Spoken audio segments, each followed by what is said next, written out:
Yeah, he's not. as a, I wouldn't say, you're a partisan person. And if the community wants to, in a smaller community, it's hard to talk about this in New Jersey, but around the United States, in most communities, if a community wants to know what do the Jews think, they'll often call a rabbi. That happened to me all the time in Nashville. But what if it gets to be known? Oh, that guy, it's not what Jews think. He'll tell you what the Republican Party thinks, or the Democratic Party thinks. And that's not useful at all. Now, we did see there was a rabbi, Rabbi Hammerman, who disagreed.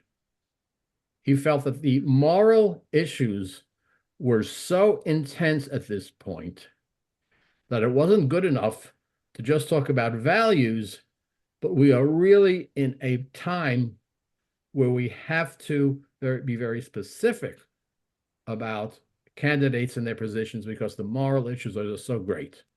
Okay.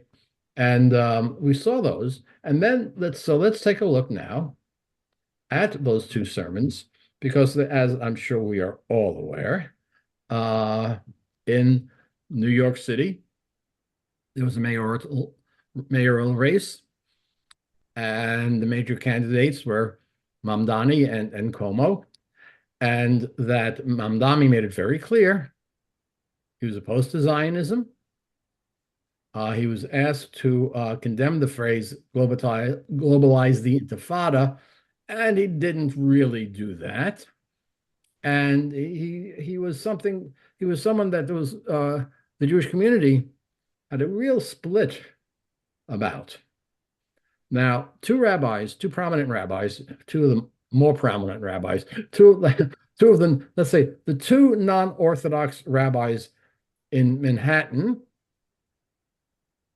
Rabbi Elliot Cosgrove of the Park Avenue Synagogue and Rabbi Angela Buchtal of the Central Synagogue. That's Reform. The Park Avenue Synagogue is conservative. Both gave sermons before the election.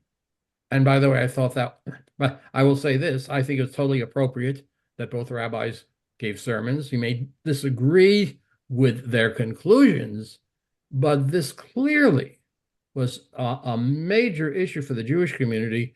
And it's important. I think it's important that the congregation knows what the rabbi is thinking. Whether or not that should lead to a political endorsement, that's the question. Let's take a quick poll here. How many of you think it's okay for rabbis to endorse candidates from the Bema? I don't see a lot of hands raised.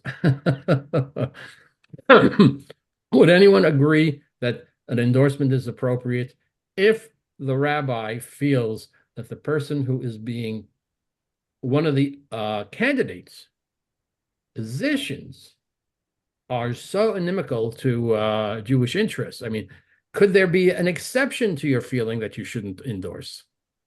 I mean, we could go to the extreme. I mean, and I don't doubt that at some time in the not so distant future, there will be a clear anti-Semite running in certain political races around this country.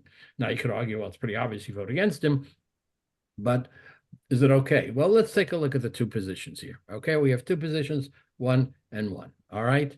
Any comments or questions before we begin? Yes, Rabbi. Yes, Ed. I wouldn't necessarily endorse a candidate, but if someone was, being negative to the Jewish community, I would point that out. But would you name names and say specifically, don't vote for him or her? No, I would just point out that Okay. so and so is against the Jewish community, and everyone else can take it from there. Right. Well, that's Rabbi Hammerman, maybe recall, said, yeah, people do that.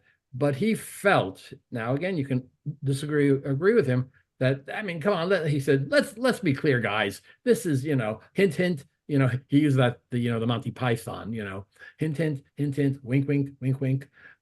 Let's get beyond that. Let's be direct. That's what he was arguing. Okay. Now by the way, he's retired, as I am. So it may be a little easier for us guys to say that. But okay. So let's take a look at first Rabbi Angela Buchtel. Some of you may know. Rabbi, Yeah. excuse me one second. Many, many years ago in Englewood, there was a congregant who was a multimillionaire who was a major supporter of the conservative temple in Englewood and was very close relationship with the rabbi.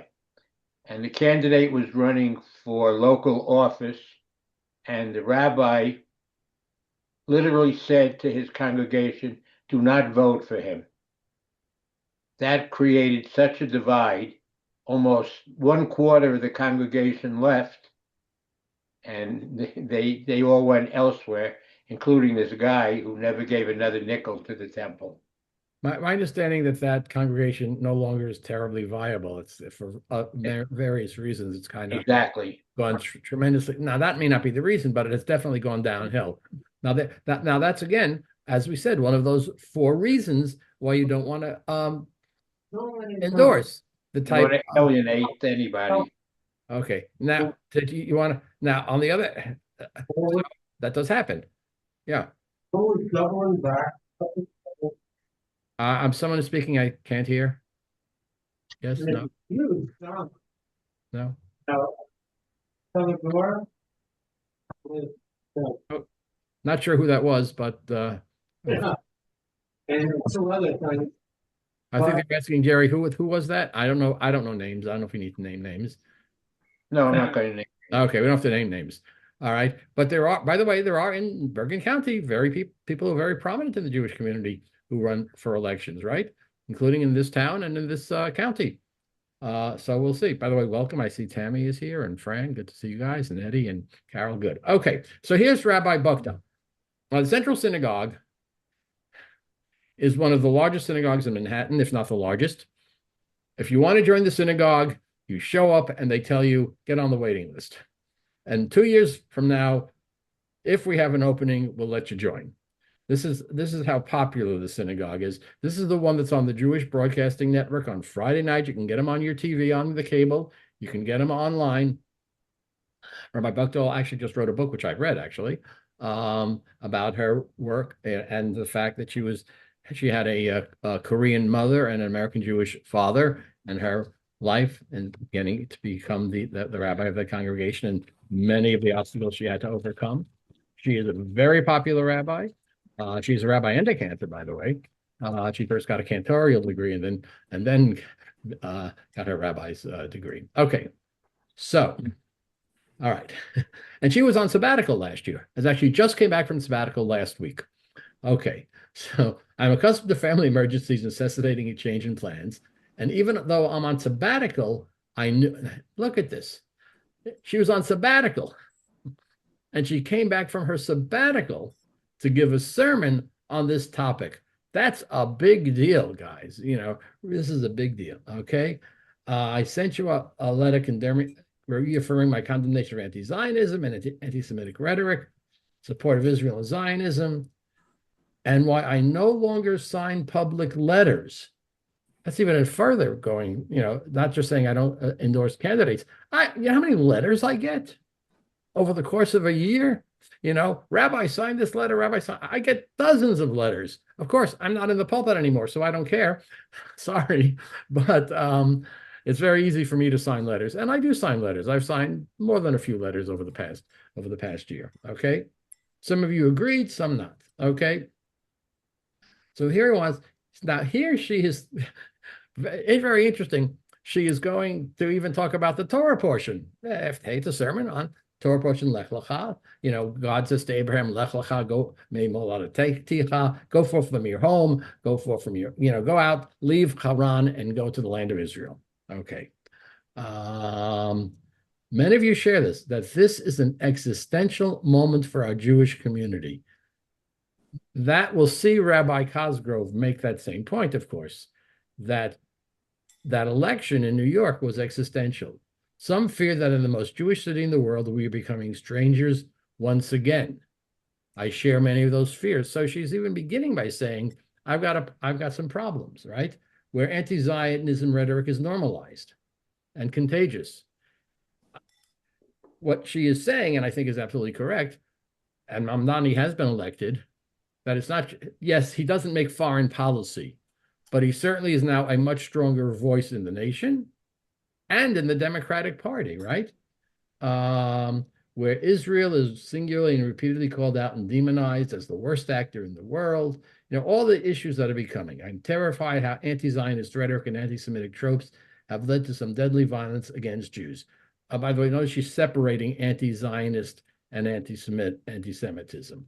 Okay, and she talks about Mamdani because he said in 2023, when the boot of the New York Police Department is on your neck, it has been laced by the IDF, as if the IDF is controlling the New York Police Department, right? This crosses the line into anti-Semitism. So already she is saying Mamdani has said something that is anti-Semitic. So what she is first doing is condemning Mamdani, right? Jews are the root problems of cause of our problems, false claims of genocide. I don't know if you watch the news shows on TV, but I have certainly been very disturbed by the fact that certain political figures just casually accept the idea that Israel committed genocide. It just comes up. It's not commented. It's not questioned. Yeah, and it's just said, right? So she's worried about that. His reluctance to label Hamas as a terrorist organization, his unwillingness to condemn phrase. So here she is condemning the candidate. And he says, yes, the broader force is academia, moral oversimplification, where the world is divided into oppressors and victims. Okay, so she's making it very clear how she feels about Mamdani. She also could have said, I think, a couple of other things, which she didn't. You know, he doesn't like countries that favor one group over another. You know, Israel is a Jewish state. And she could have said things like, well, how about Pakistan and India, both of which favor one group, the Muslims, of course, in Pakistan and the Hindus in India. Somehow he thinks that he doesn't seem to condemn those states, but she could have said that. Okay. That they worry that the Jewish community is becoming too focused on fear and what can be done. They praise Mamdani's efforts to meet with Jewish business leaders, and they point out he has moderated some of his rhetoric. Yeah, maybe. And yes, Police Commissioner Tish is staying on. Okay. I fear what is this?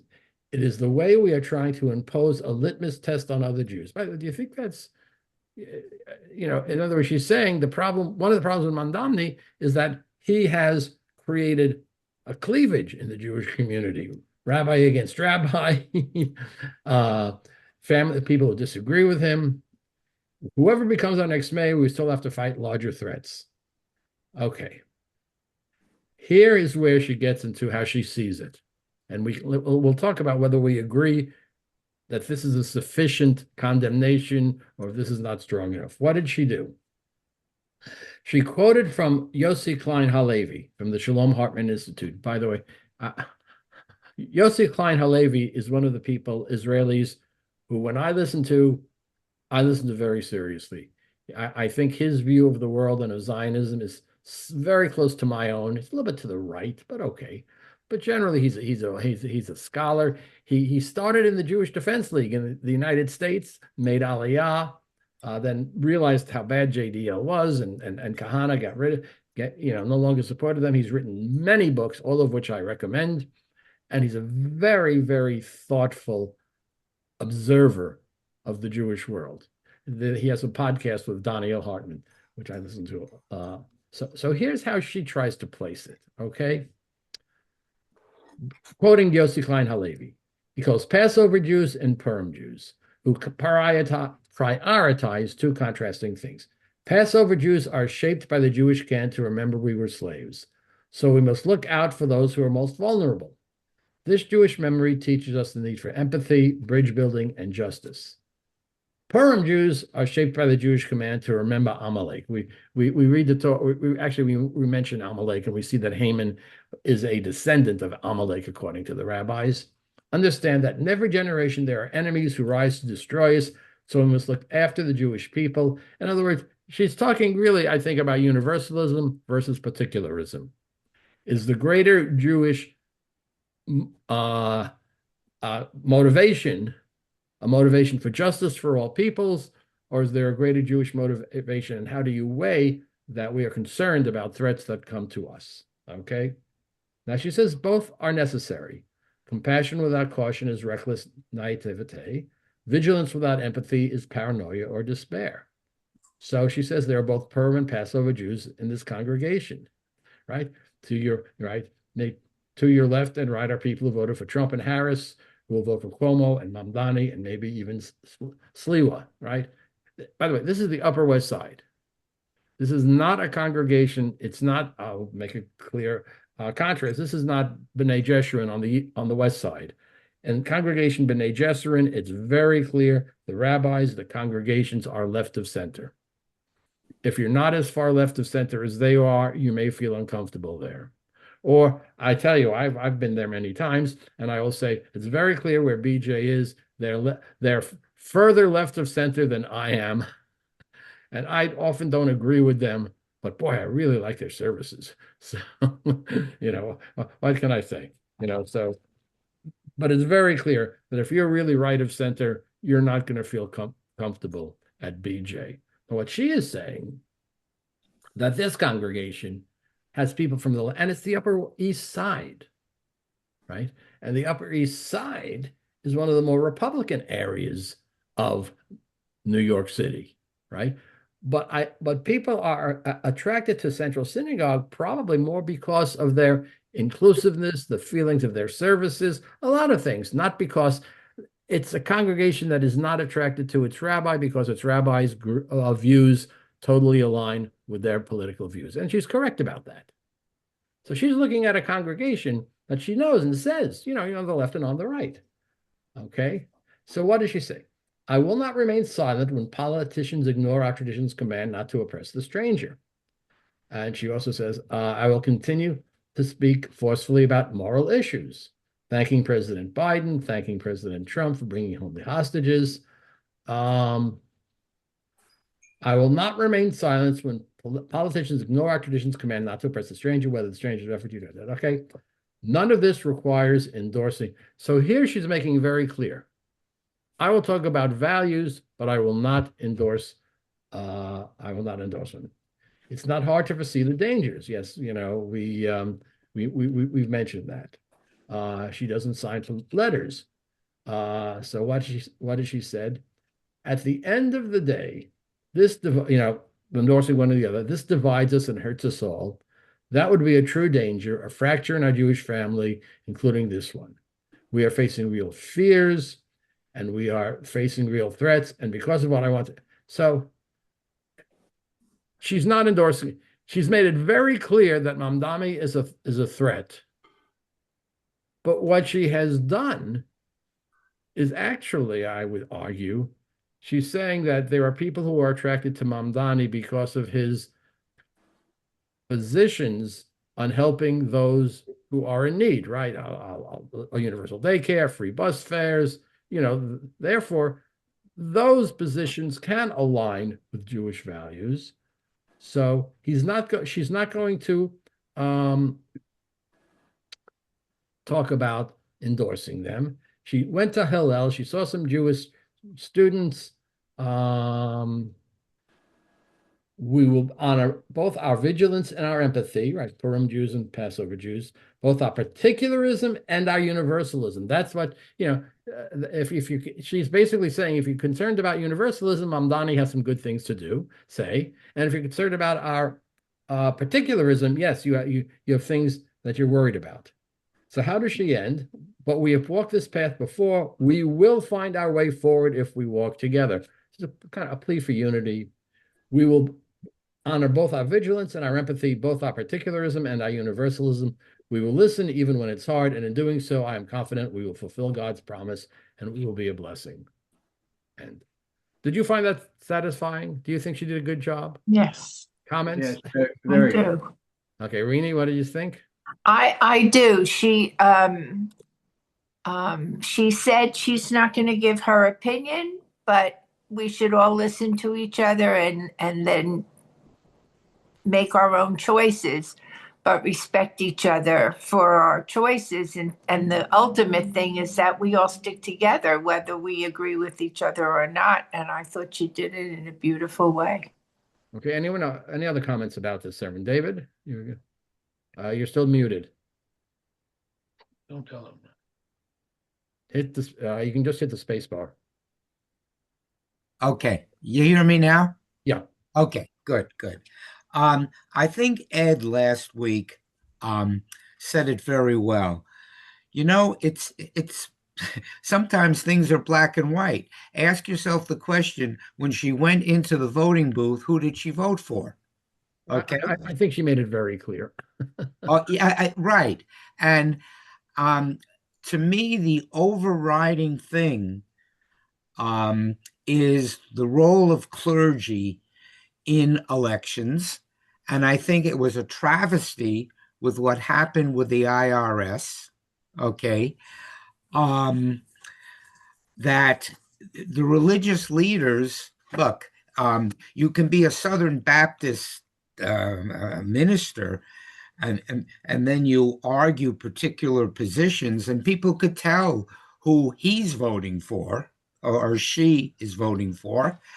And I don't think the clergy need to spell it out. And I'm going to reinforce what Rini said. This is a beautifully written piece, and I had mentioned a congregant had said regarding our rabbi selection.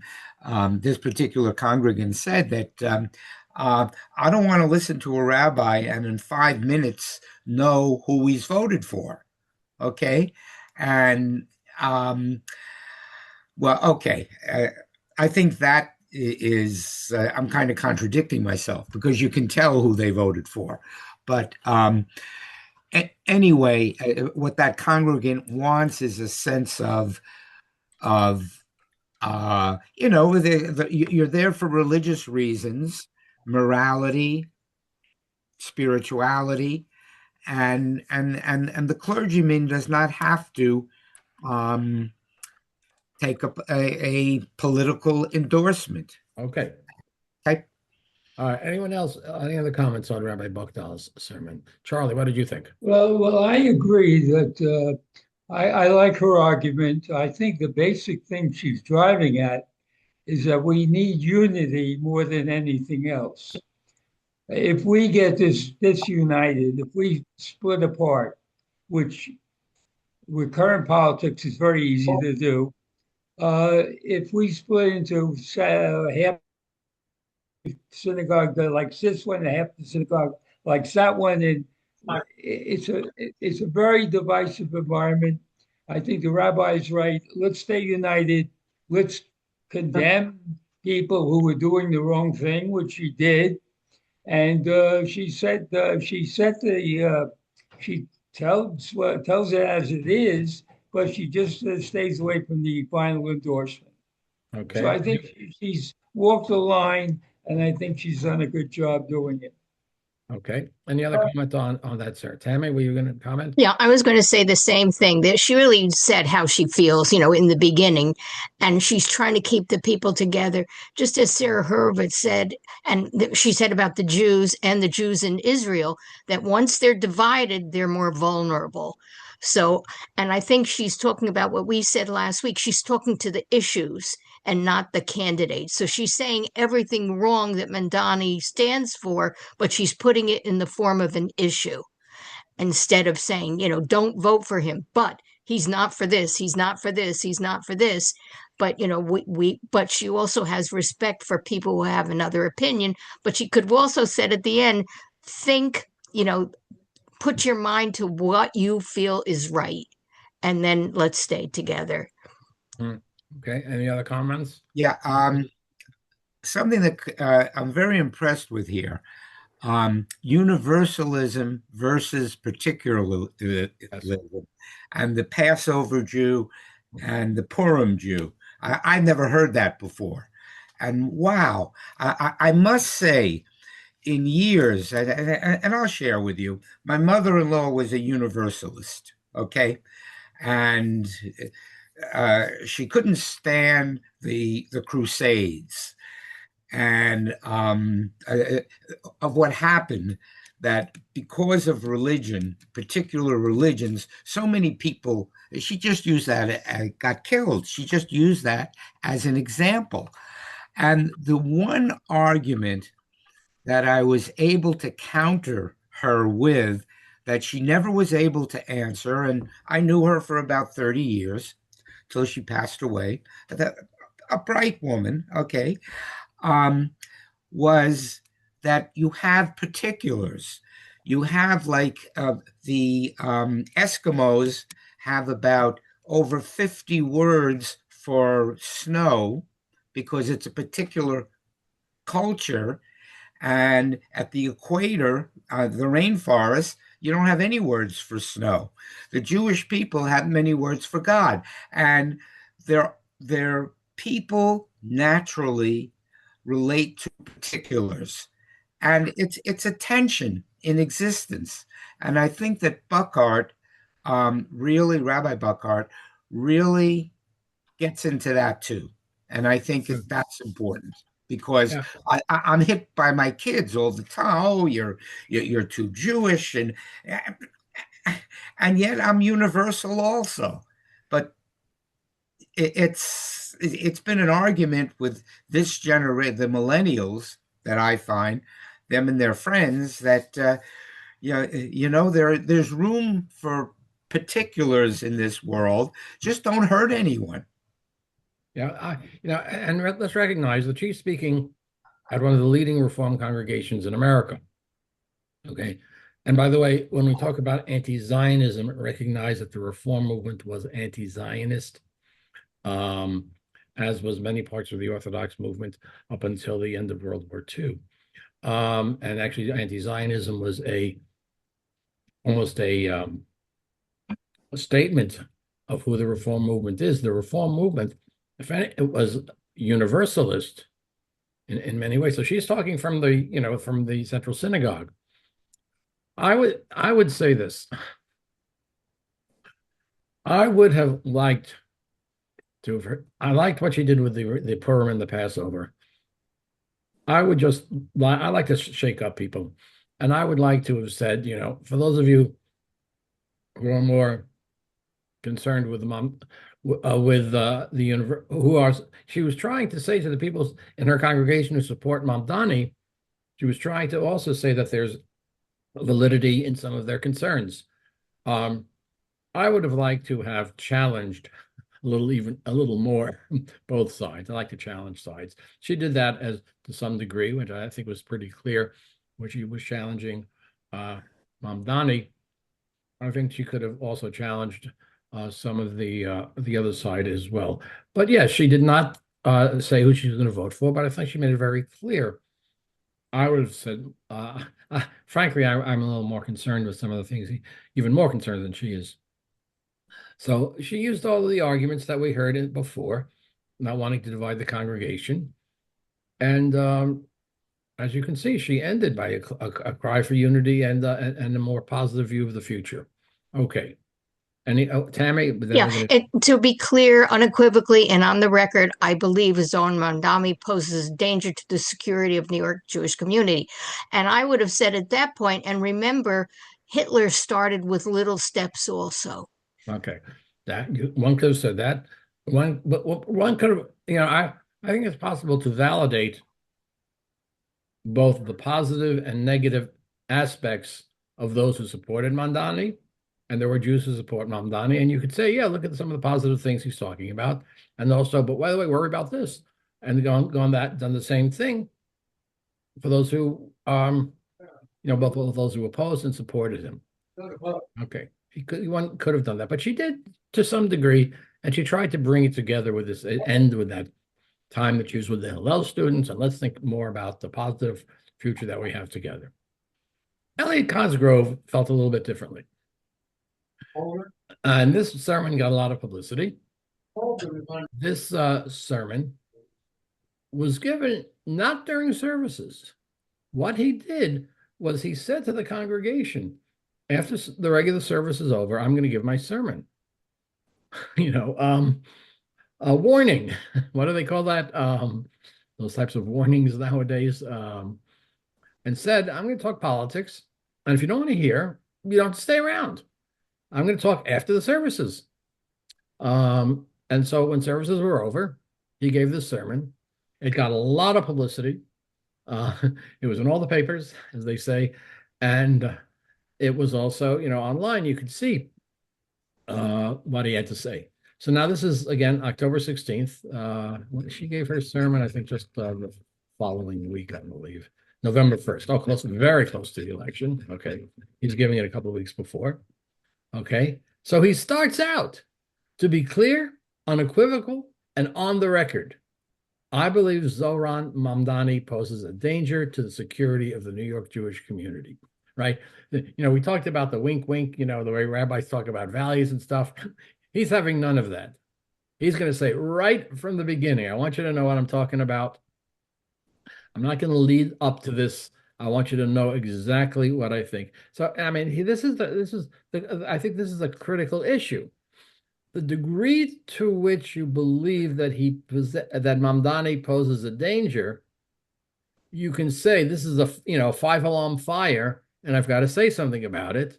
Versus, even if it is a 5-alarm fire, I still think we should talk about those who support him, those who don't support him, and you see what Rabbi Duck told them. But here he is, and he.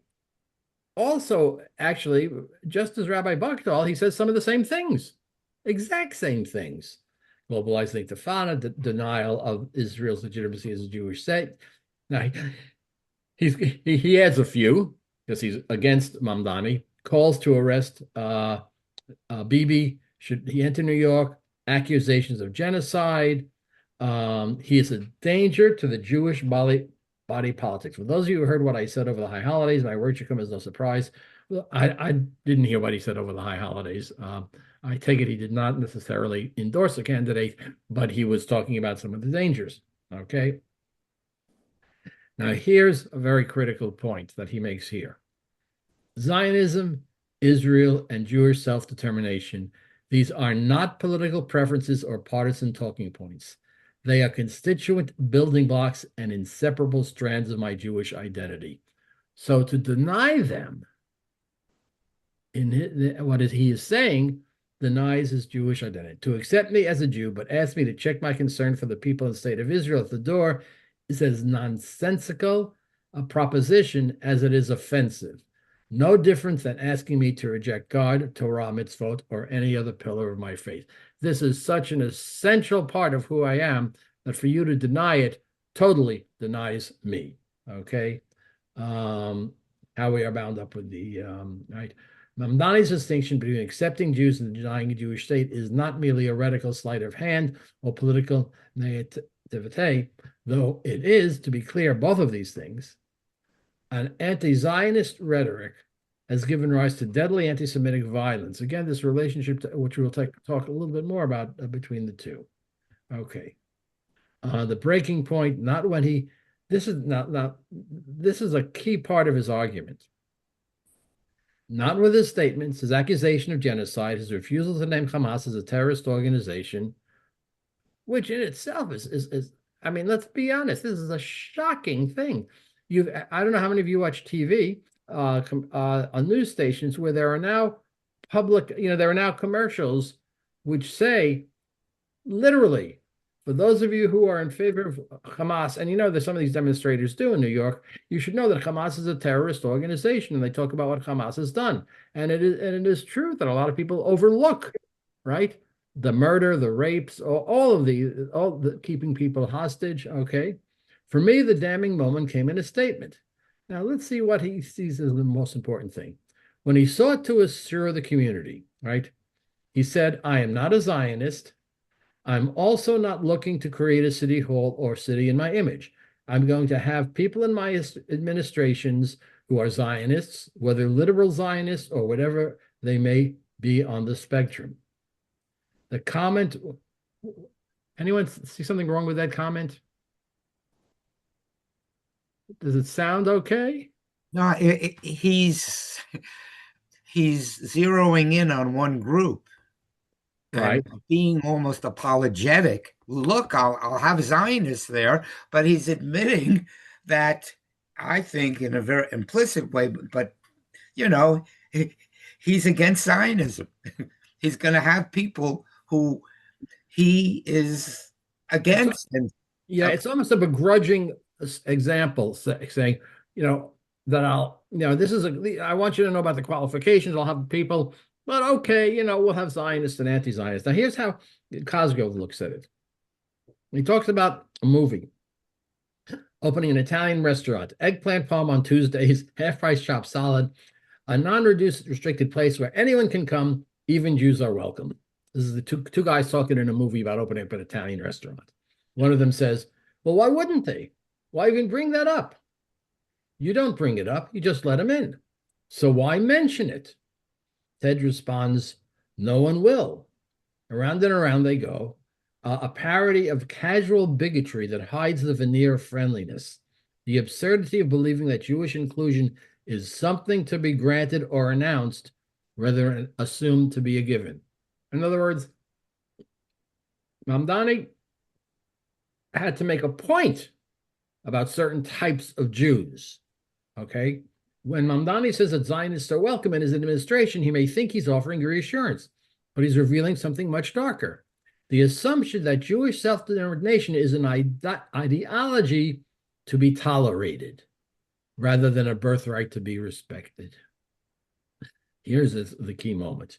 The very need to say it betrays a bias so deeply held by Mamdani himself and his circle that it should make every one of us shudder.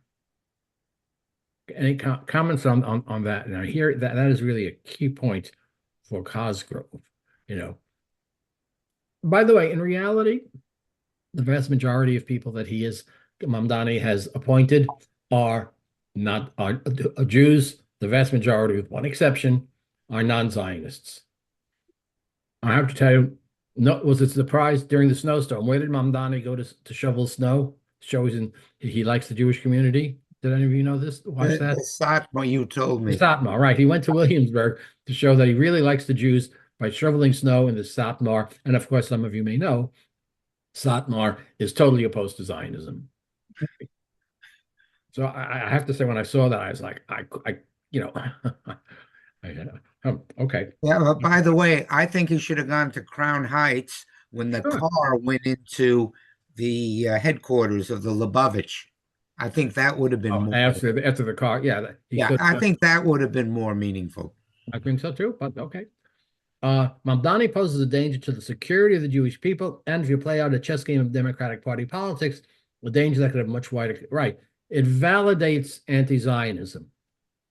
Okay. I feel good to get it off my chest. And I imagine for most of you, it feels good to hear me say it. So he's saying, I really wanted to say it. Now I finally got to say it. And I think most of you agree with me. There are others I know who disagree. There's a danger to essentializing the Jewish people to one issue. Right? Universalism. We will get to those people. And there are those who agree with my concerns, but believe it is unwise to give voice to them, even the likelihood of Mamdani's election. Okay? Bad idea. He's going to get elected. And what's going to happen if we find out that the Jews said, don't vote for me? Well, the hell with you. When I'm mayor, I don't have to listen to you anymore because I know you don't like me. You're not going to do anything for me, so I should do anything for you, right? That's the danger, right? I understand the pragmatism. I chose principle instead. Sometime one needs to take a stand and be on the record, and this is one of those. That's the difference between him and Rabbi Buchtel. This is so serious that I have to make an exception. Okay, and that's what he's saying. Okay, right. What? So, do you think he's now? A lot of you like Rabbi Buchtel. So, what do you think of Rabbi Cosgrove to this point? Any comments on Cosgrove to this point? Yeah, Tammy. I like him too. I like him, and you know, yeah. I like what she said, but I like what he. Now, I've heard her interviewed recently, and she and Cosgrove did consult before they made their decisions, to Oh. make their public announcements. So she and a whole bunch of rabbis, New York rabbis, consulted before each of them made their decisions. So she said it in a sweet way, and she was fighting unit, professing unity, whereas he just came out and said, this is the time the red line is crossed. I've got to open my mouth. Right. Well, that's the difference between the two of them, right? Right, I don't right. doubt that for Rabbi Buchtal, there are also red lines that could be Right. crossed, and she would say things. She didn't feel that this was one of those. And she also felt that there were other overriding concerns that made it imperative not to say that this was the red line. You can agree or disagree, but that's where the two of them are coming from, right? Okay, there's another thing here too. Do you remember last time you read about that was a Hungarian rabbi Shapiro who said he shouldn't join the fast day? Yes, yes. Okay, there was an ultra-Orthodox European rabbi in 1933, 34, and he condemned the rabbis who were part of a fast day to counter Hitler. Mhm. And you know what? History will be the judge. Okay, if we look at that rabbi now and we have the view of history, oh my God. Okay, yet in this case, between these two people, I think history will be the judge. And was it a red line? And did Cosgrove act too soon in terms of the endorsement? Okay. Right. But Right. it's, I mean, that's true. We saw that rabbi who said, no, we can't demonstrate against Hitler and the Nazis. Now, he gave various reasons, because all these people are demonstrating they're not so religious, I don't like them anyway. And there are many reasons, but you're right. History does not treat it that well. Yes. Was there, Tammy? yeah, when you look at what's his name, the one from New Hampshire, Vermont, Bernie Sanders? Bernie Sanders. I mean, Yes. he has some good ideas, but he's so anti-Israel and so anti-Semitic that it boils you, and even Trump, okay, he helped the hostages, but he's done so many devious, horrible, undemocratic, authoritarian things. How could you love him? So it's the same thing with Mandami. He's starting small, and Cosgrove has to say, you have to say it. So, Right. but all these wonderful Jews, these ultra progressive Jews who think Bernie Sanders is phenomenal or Mandami is phenomenal because he's giving free bus rides, which he'll never be able to do. They don't see the big picture. Right. Yeah. Well, now he does admit. Look, see what Costco says. But he said there are people who support Mandani. They've grown up with an Israeli prime minister who they not only identify but who represents the very antithesis of every other liberal Jewish value they hold dear, right? There are Jews who've grown up and in their adult lives, Bibi has been the prime minister. And Bibi, frankly, is an autocrat, and he is trying he is attacking democratic institutions in Israel. If you follow the Israeli news, it's the judicial system, it's the voting system, it's refusing to have a independent analysis of what went wrong on October 6th, 7th. He's just doing all these things. So you understand. I'm trying to say, well, I understand, right? It even says that. I'm sorry. Yeah, you have to help. We need not from the Upper West Side, but from Park Avenue to Park Slope. I don't know how many of you caught that reference. Park Slope is one of the most liberal neighborhoods in all of New York. There are a lot of Jews who live. I used to live in Park Slope at one point. Liberal Jews who live there. They have a place that their cooperative supermarket had big debates about whether or not to sell Sabra hummus. So this is a really liberal area. So he's saying, you should realize that who represent the antithesis of every other Jewish. They don't want anything to do with Netanyahu or the vision of Israel. Fine. For them, Mamdani's rejection of Israel may be a difference, but is one a degree. These Jews feel they are not voting for the mayor of Jerusalem. In other words, this is not a larger issues, but they're talking about living well in the city. And, they see a young professional who just wants to live a frictionless Jewish existence who would like nothing more than a return to pre-October 7th life when being Jew was a non-event. It is appealing to keep one's head down and vote for the candidate who is believed to be the first one to do the greatest good for the greatest number of New Yorkers. Universalism, right? No matter how preposterous some of his proposals are, it's just plain easier to do so, even if that means putting Jews of Jewish concern second, even if that candidate lacks the credentials to run my fantasy football league, never mind the most complicated city in America. There he is talking again about the universal versus the particular. And he is admitting, as Rabbi Buchdahl did, that there are Jews who see some of these universal goods. And by the way, they're both right. The cost of living in New York is too high. I mean, I don't know how people live in New York anymore. The cost, I grew up in a middle class to lower middle class neighborhood in East Flatbush in Brooklyn, and those neighborhoods I think are going out of existence as more and more wealthy people come into New York and the rents keep rising. Park Slope was not an ultra rich liberal neighborhood. It was a working class neighborhood at one point. There were some parts of it that were a little bit more exclusive, but the people next door, they ran an Italian restaurant when I was when I lived there, so we understand that. So so that where he goes, how do you talk to your friends who are voting for Mamdani? And he has a whole series of things he talks about that. And our time is running short. Self-preservation and self-interest are not only legitimate, but essential to sustaining an ethical life. Again, particularism, right? He quotes Hillel, do unto others as you would have them do unto you. What is hateful to you, do not to another. One cannot love another as oneself, argues Hillel, and Jews throughout the ages. The best we can do is to love another because they are like us. There is a place for self-concern against here he is arguing particularism. I understand it is not easy. I understand it is hard to prioritize love of Israel when the government of Israel does not reflect your sensibility. I feel that way all the time. But then again, I feel that way about the United States, for what it's worth. I feel other ways. The feeling of your love is being tested. It is hard to prioritize one's Jewish self over the array of other identity labels. Again, he's arguing for particularism over the universalism. A contest where all of you could argue to your heart's delight about which policies best serve the future of our great cities I could give sermons on. But this election, Simon, this is simply not the case. We can only play the cards that we are dealt.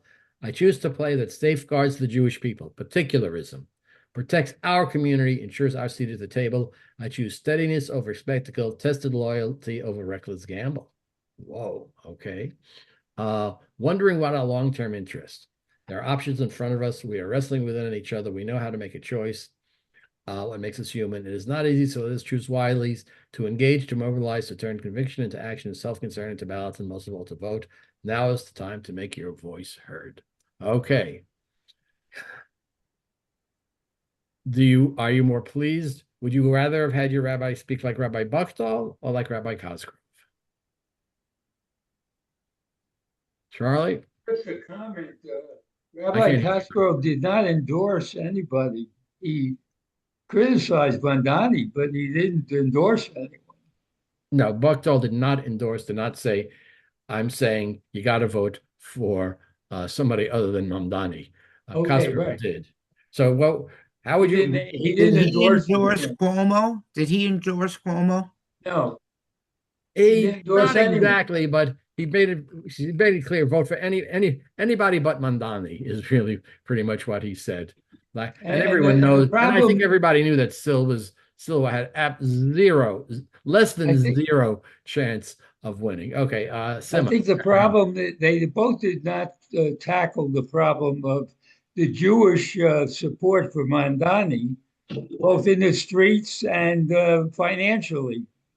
He's not a guy out of nowhere. Somebody pushed him into a slot and financed him and got him to the point where he was a candidate. So, I think they both admitted there are reasons that they validated the people who said, I'm for Mamdani because of, quote, they didn't literally say universalism, because I value some of the policies he is proposing to make life more livable in New York City over the dangers he is to the Jewish people. Yeah. Right. They both pretty much while they mentioned that, The one for because that's a collectivism. lot of people did. A lot of Jews voted for Mamdani. You know that, Right. right? I mean, Yes. Was it 25% of the I Jewish think it was population? higher. Yeah. Okay. That's Okay. the Sima, you've problem. been trying to say something. So. Yeah, you mentioned before about how do you talk to your neighbor and friends, but how do you talk to your children who voted for Mamdani? I mean, all the young professional kids, you call them kids, they're in their 20s and 30s. They all voted for Mamdani because they wanted it. And She's think breaking up. yeah. Sima, we're having trouble they hearing you. didn't Your want signal is to vote for an old man who's supposedly. Oh no. Oh no. okay. Did I lose my internet? Can you hear me? Yeah, Can you go hear me? ahead. Please go ahead. Okay, I froze there, I think. Yeah. Yeah. So there are no candidates. There's no choices. There's no options. So they automatically went towards someone like Mamdani, figuring that what he stands for, outside of being Zionist and anti-Semitic, they were looking for a new life in New York, and they had no choices. That's the problem. There are no choices of candidates. Well, yeah, there were two choices, and frankly, as we all know, Cuomo came in with almost too much baggage. And well, that's what I said. There was baggage, and they were looking at that instead of the difference between the two candidates. And plus, he's old. They need someone young. We have no young candidates. We have no one for them to really choose from anymore. Right. And we need to start going away and have new blood coming in, and we don't have it. Okay, he does. And Mamdani showed new blood, and that's what they were going. And by the way, he does talk, Cosgrove did talk about how to talk about Mamdani to those who are opposed to him, right? When you do share your views, if it were me, I would begin talking about love of another person, country, or family, moments when we measure and remeasure. The other person we love is, okay, in other words, to be a Jew means to prioritize one love of, see, he's trying to say, find some common ground with the person that you're talking to. And this is the way you do with anything with people you disagree with, right? If you want to have a real conversation, you can start talking about the common ground. And after you create an area where you both agree, you can point out how there are some distinctions there. So that, actually Cosgrove was saying that that you could talk to others, but you're probably right. I talked to a lot of young people and pointed out a lot of things, but they just don't have a good option, and so they're not going to vote for the other options. And Mamdani might be New York mayor right now, but he's most probably going to run for governor and go further than that. And that's why our countries could be in a lot of trouble eventually. So not just him, but other cities and everything. I think both that's my and Cosgrove's concerns that no, he is not the person who's going to affect right now the policies of the United States government vis-a-vis Israel. But that might happen. And two, in the Democratic Party, this will create a very strong pull against Israel. And as we all may recall, there was a time when we were always saying, oh, support from Israel is a bipartisan position. Republicans and Democrats, we have to press that point. We are approaching a time which I am fearful of, that support of Israel will be not an aspect of either party. And that is not impossible. And that, I think, is a concern with Mamdani as he goes forward, and other candidates who share his views. But let's go back. So any final views? We've run over a couple of minutes. Any final views about rabbis endorsing? I think the question here we have was this the real red line that caused a rabbi, and Rabbi Cosgrove would say, yes, this was the real red line. It caused me to go against a general position of not endorsing. Rabbi Buchdahl said, I'm going to tell you my concerns, and I will affirm those who don't share them. but I want to talk about unity, and I don't think it's appropriate for me to endorse. Okay. But do you think I think it was pretty clear who she was voting for. Rabbi, I Yeah. think that a No. rabbi should not endorse anyone. I didn't say that, but I think they should give a little bit more information on each of the candidates and not just against or criticism against what's bad with one. That maybe a rabbi could do, and that's Right. okay. More voter information. Yeah. Yeah. Yeah, my position, yes, you give information and then you attack that position on both sides. I like a plague on both of your houses. I think that's the appropriate rabbinic response sometimes. Yeah. I see David and then Rini and then David. Okay. Well, I think the part I liked most about Rabbi Cosgrove's sermon is that he was encouraging people to go out and vote. He said, this is whether you agree with him or not, and maybe he shouldn't have made such a strong point against a candidate, but just saying, apprise yourself of the facts and go and vote because that's how we make ourselves heard. Don't be passive about it. And Well, yeah. he probably could have done that without his whole tirade against Mamdani. Well, actually, he was telling people go out and vote and convince your friends to vote against Mamdani, right? That's what he literally said. He said, "Yes, Yeah, I'll vote." I know that, but I think he could cause, that was so strong that I think unless he had a congregation that he knew was 99% agreeing with him, it could really cause a rift because it was very strong. It wasn't mild, in any way. Right. I don't know what happened at BJ. But I mean, I'm pretty clear where they would stand. I don't know if I'm not sure what their rabbis did there. David, you had another Yes, comment? yes. I'm still going to stick with Buckdahl because in the long range view, I think it's better for the Jewish people and other minorities in America for clergy not to endorse candidates. And I think the separation of church and state is really important.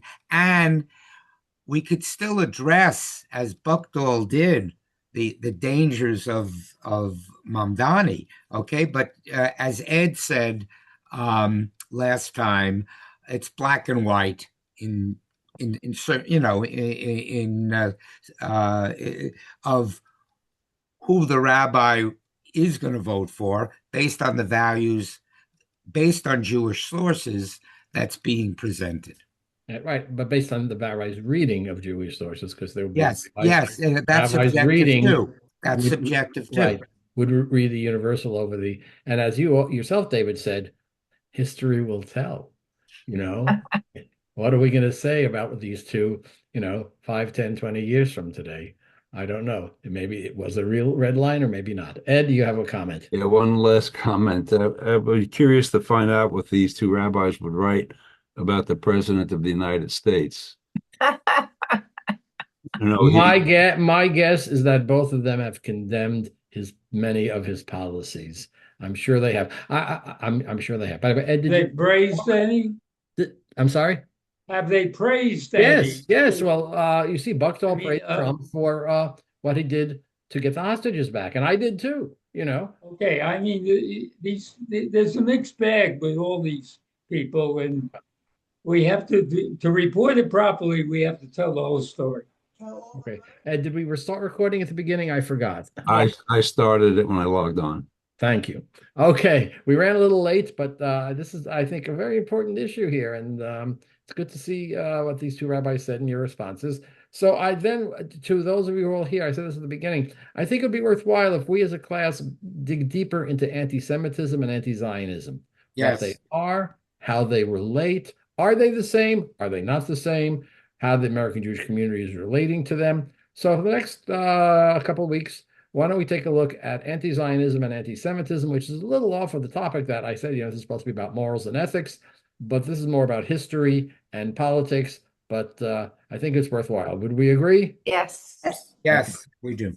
Okay, great. Thank Tam, you, Rabbi. final response before we end. Sarah Hurwitz's book, As a Jew, goes right into that topic. That's what her whole topic is. Yeah, there's a lot of that, and we're going to take a look at a couple of articles about that. So very good. So great. Glad to see all of you. Have I think, a fascinating. Thank you very much, Rabbi. You're Excellent. welcome. And normally don't look at other rabbi sermons as political text and as text to study, but I'm glad that we did. I'm glad that you all came, and have a wonderful day. And I'll see you next week. Tammy, you're still. Thank you. Yeah. You too. Also, a bunch of rabbis went to Minnesota. We should Yes. not forget Yes, that. I'm A going. huge Okay. caravan went. I'm going to we'll start next week with a statement about Minnesota that was made universally by The ones who all went, three they have a movements. one-way or a And we're round going to trip? take a look at the statement and debate, was this a wise thing to be so universally endorsed? I have that statement, and I'll circulate it to those who get the texts. We'll talk a little bit about that. Again, thank you. Thank you. Thank you.